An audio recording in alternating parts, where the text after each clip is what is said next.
যে আত্মা কোরআন পড়তে জানে না, শিখার চেষ্টা করে না, কোনোদিনও শিখতে হবে বলে মনে করেনি, যে আত্মা মনে করে কোরআন পড়তে না জেনেই এটা বিশুদ্ধ আত্মা, যে আত্মা মনে করে আল্লাহর কালাম তেলাওয়াত না করে বিশুদ্ধ হওয়া যায়, যে আত্মা মনে করে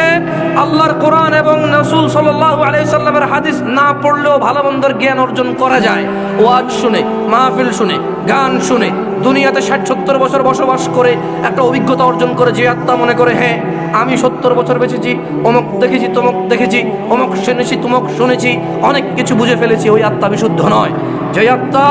কোরআনুল কারীম পড়ে, যে আত্মা কোরআনুল কারীম পড়তে জানে না কিন্তু ব্যাকুল কিভাবে সে শিখবে, প্রতিদিন প্রতি রাত সে শুধু চিন্তা করে একটা সময় বের করবে, অমুকের কাছে যাবে, তমুকের কাছে যাবে, আলিফ বা তা সা এটা থেকে পড়া স্টার্ট করবে, সূরা ফাতিহা শুদ্ধ করে পড়া শিখবে, কোরআনুল কারীম দেখে পড়া শিখবে। ইভেন কোরআনুল কারীমের যে বঙ্গ অনুবাদ রয়েছে, আল্লাহ